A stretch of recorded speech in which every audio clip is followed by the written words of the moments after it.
यहां लिखा हुआ है इन एन आइसोसेलेस ट्रायंगल, पहले ही बोला जा रहा है कि एक आइसोसेलेस ट्रायंगल है ABC.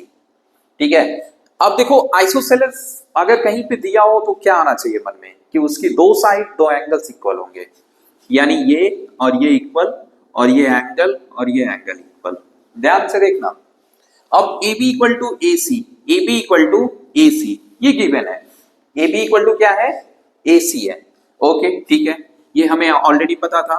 D and E are the points on B C, ये भी दिख रहा है आपको, such that B E equal to C D दिया हुआ है। बी इक्वल टू क्या दिया हुआ है सी डी। हमें प्रूव करना है ए डी इक्वल टू ए, मतलब ये वाली साइड हमें दिखाना है। तो क्या करेंगे अपन, इन दोनों ट्रायंगल्स को पिक कर लेंगे। तो आप लिखोगे in triangle A D B या ए बी डी लिखो, ए बी डी लिखो, equal to sorry in triangle this and triangle, अभी तो हमें दिखाना है ए सी ई, इन्हीं दोनों ट्रायंगल्स को मैंने बोला पिक करने के लिए, ए बी डी और ए सी। अब देखो इन दोनों ट्रायंगल्स में क्या क्या चीजें पता है उन्हें लिखते जाओ। सो देखो ए B equal to A C ये गिवन है, क्या ये गिवन है। अब देखो यहां पे angle B equal to angle C, angle C क्यों, तो equal angles to opposite side है ना। क्या लिखोगे angles equal angles to opposite sides. समझ में आया, ये हो गया। अब देखो तीसरी चीज जो दी हुई है B E equal to C D, ये लिखो B E equal to C D, मगर रुक जाओ यहीं पे लिख के।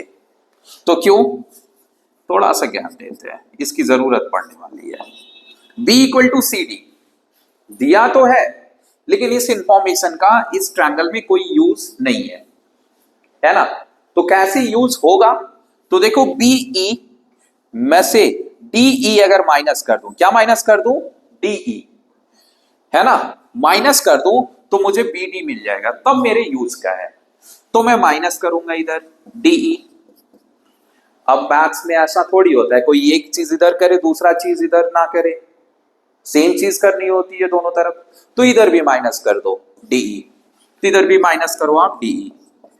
अब देखो बोथ साइड सेम चीज माइनस या ऐड मल्टीप्लाई या डिवाइड कर सकते हैं, कोई दिक्कत नहीं है। समझ में आया। अब देखो बीई में से डीई अगर माइनस हुआ तो क्या बचा बीडी, क्या बचा बीडी, और इधर क्या बचा सी डी में से डी माइनस हुआ तो सीई। ठीक है, समझ में आया। और यहां रीजन जरूर लिखना, यहां पे क्या लिखोगे बोथ साइड सब्ट्रैक्ट डीई। समझ में आया।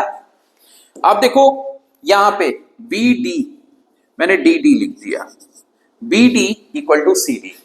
समझ में आया, हो गया, मिल गया। अब इसे डायरेक्टली आओ नीचे ले आकर और लिखो कि ये क्या है कॉन्ग्रुएंट है। क्या है कॉन्ग्रुएंट, और क्यों है तो S A S side angle side.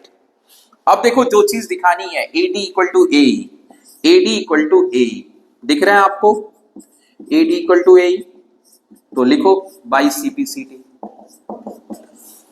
समझ में आया।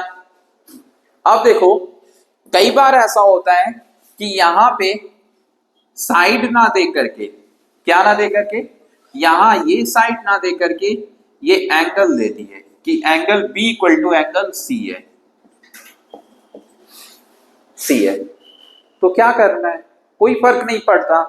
अगर बी इक्वल टू सी दे दिए, बी इक्वल टू सी, तो भी तो हम ए बी इक्वल टू ए सी लिख ही सकते हैं, क्योंकि उन्होंने बोल ही दिया है कि ये आइसोसेलेस ट्रायंगल है।